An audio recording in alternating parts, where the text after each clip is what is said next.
नमस्कार, मैं डॉक्टर मीनाक्षी कर्ण जमशेदपुर झारखंड से आज दिनांक 13 अप्रैल 2025 को सदीनामा की ओर से संपादकीय लेकर उपस्थित हुई हूँ, जिसका शीर्षक है धरती तप रही है पर हमारे माथे पर शिकन तक नहीं, जिसे लिखा है हमारे अतिथि संपादक आदरणीय डॉक्टर राजा राम त्रिपाठी जी ने। धरती गर्म हो रही है और यह एक गंभीर समस्या है।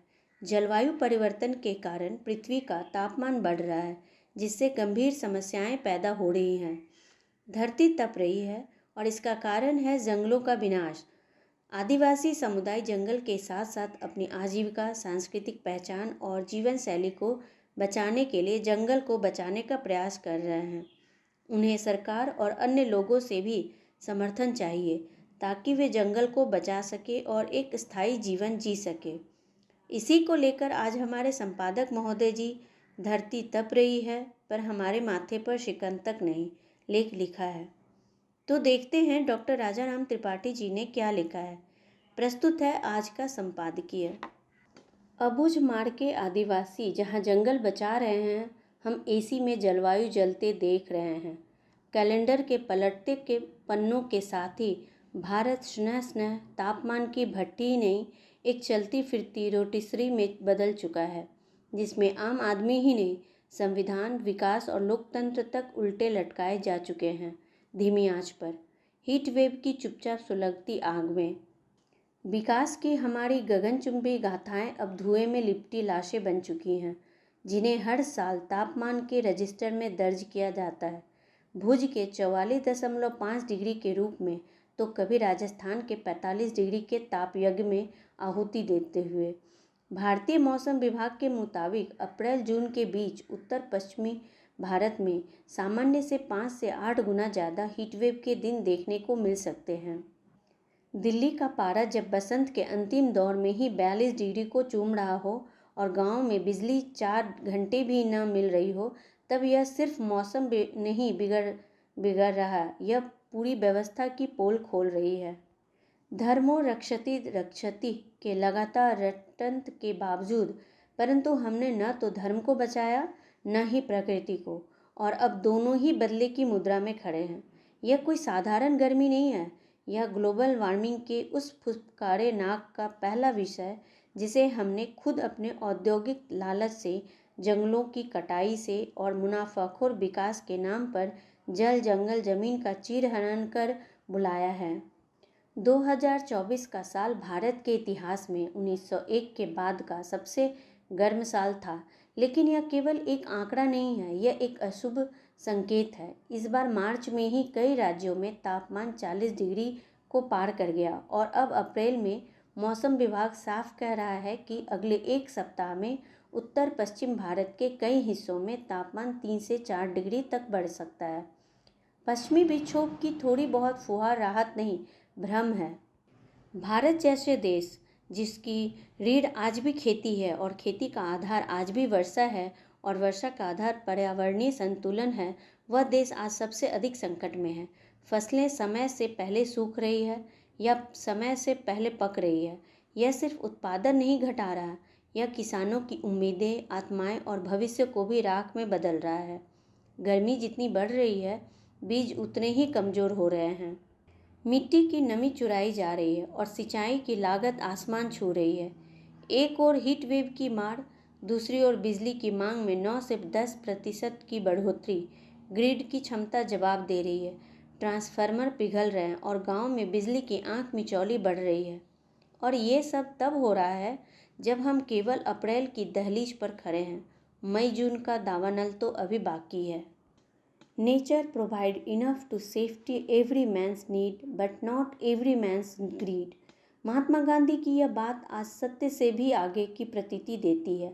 हमने जरूरत की सीमाएं पार कर लालच की सुरंग में घुसपैठ की है, जहां से न प्रकृति को छोड़ा गया, न जल को, न जंगल को।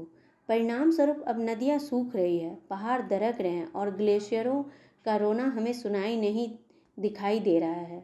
जलवायु परिवर्तन का सबसे बड़ा असर उन वर्गों पर पड़ता है जो सबसे कम इसके लिए जिम्मेदार हैं। हमारे आदिवासी, हमारे किसान, हमारे मजदूर। इनका कार्बन फुटप्रिंट न्यूनतम है, लेकिन असर अधिकतम। और इन आदिवासियों में भी बस्तर के अबूझमाड़ के घने जंगलों में हजारों वर्षों से प्रकृति के साथ ताने बाने की तरह जुड़े बायसन हार्नमारिया जनजाति का उदाहरण देना अत्यंत प्रासंगिक है। इनका जीवन दर्शन ही सहज जीवन पर आधारित है। इनके सारे पर्व, त्यौहार, शादी, ब्याह, मृत्यु, संस्कार सब कुछ प्रकृति के संरक्षण से जुड़ा है। कोई भी पर्व पेड़ की पत्ती के बिना नहीं होता। कोई विवाह तब तक नहीं होता जब तक वर और वधू दोनों मिलकर गांव के वनों में एक पवित्र पेड़ की पूजा न कर ले। मृत्यु पर ये लोग वृक्षारोपण करते हैं, क्योंकि उनके अनुसार जीवन और मृत्यु एक ही चक्र की दो छायाएं हैं जो पेड़ों की जड़ों में समाहित रहती हैं। इनके प्रमुख उत्सव जैसे माड़ी परब, लोगा परब या बीज पोंडुम सीधे बीज, मिट्टी, वर्षा और वनों के सम्मान से जुड़े हैं। इनकी पारंपरिक चिकित्सा प्रणाली वनस्पतियों पर आधारित है, जिसमें हर पौधे को देवता माना जाता है। इनकी दुनिया में बाजार नहीं बोधन है, भोग नहीं भक्ति है और उपभोग नहीं उपासना है। आज की तथाकथित उपभोक्तावादी और बाजारवादी सभ्यता जो हर चीज को उत्पाद और हर व्यक्ति को उपभोक्ता में बदल चुकी है, इन अबूझमाड़ के बायसन हार्नमारिया लोगों के सामने खड़े होकर जैसे आईना देखती है, एक ऐसा आईना जो उसकी आत्मा का विकृत चेहरा दिखा देता है। पश्चिम के पर्यावरण वेदों में से IPCC intergovernmental panel on climate change पर्यावरण परिवर्तन पर बनी अंतर्राष्ट्रीय कमेटी की रिपोर्ट साफ कहती है कि अगर वैश्विक तापमान 1.5 डिग्री सेल्सियस से ऊपर गया तो मौसम की चरम घटनाएं जैसे हीट वेव, बाढ़, सूखा और समुद्री तूफान मानव सभ्यता के लिए सामान्य हो जाएगी और हम उस रेखा को पार करने के एकदम करीब हैं। भारत की राजनीति जो हर साल चुनावी तापमान में उलझी रहती है, जलवायु के इस बढ़ते तापमान पर अब भी मौन है। घोषणाएं होती है, योजनाएं बनती हैं, लेकिन जमीनी हकीकत में न तो वनवासी बसते हैं न वन। पर्यावरण बजट में कटौती कर और कंक्रीट के शहरों को जंगल के बीच खड़ा कर हम किस विकास की बात करते हैं? यह विकास नहीं, विनाश का ब्लूप्रिंट है। अब प्रश्न यह है कि इसका समाधान क्या है? उत्तर एक ही है, वापसी। वापसी उन जीवन पद्धति की ओर जो सदियों से इस धरती को पालती आई है। हमारे आदिवासी समाज, विशेषकर अबूझमाड़ के माड़िया लोग, जिन्होंने बिना कागजी डिग्रियों के जल, जंगल, जमीन के साथ समरसता में जीवन जिया, आज उनके पास ही वह समाधान है जो विज्ञान नहीं दे पा रहा है। उनके परंपरागत बीज, वर्षा आधारित खेती, साझा संसाधन व्यवस्था और सबसे बड़ी बात प्रकृति के प्रति श्रद्धा ही है हमारी अंतिम आशा। संस्कृत में कहा गया है, ये पर्यावरण रक्षितं तेन जीवंत रक्षितं। जिसने पर्यावरण की रक्षा की उसने जीवन की रक्षा की। लेकिन हमने आधुनिकता के नाम पर वह हर चीज़ नष्ट की जो जीवन की रक्षा करती थी। छायादार वृक्ष काट डाले, नदी की धार को बांध डाला, हवा को जहर बना डाला। अब परिणाम भुगतने का समय है। हमारे पास समय बहुत ही कम, क्योंकि उल्टी गिनती चालू हो चुकी है। हमें नीतिगत बदलाव लाने होंगे। खेती के तरीकों को पारंपरिक और जैविक दिशा में मोड़ना होगा। जनजातीय ज्ञान को मुख्य धारा में लाना होगा और सबसे जरूरी, प्रकृति से पुनः संवाद स्थापित करना होगा। हमारा नीला ग्रह, यह ईश्वरीय आज आग का गोला बनता जा रहा है। अगर हमने अभी नहीं संभाला तो होमो सेपियंस के लिए यह अंतिम अध्याय हो सकता है। अंततः यह लड़ाई किसी एक सरकार, एक देश या एक संगठन की नहीं है, यह हर मनुष्य की है। क्योंकि अगर वातावरण को हमने न बचाया तो यह वातावरण हमें नहीं छोड़ेगा और उस दिन कोई विकास, कोई तकनीकी और कोई सत्ता हमारी रक्षा नहीं कर सकेगी। हमें प्रकृति के साथ नहीं, प्रकृति की तरह जीना सीखना होगा। यही एकमात्र विकल्प है और विकल्प जब एक ही हो तो निर्णय स्पष्ट होता है।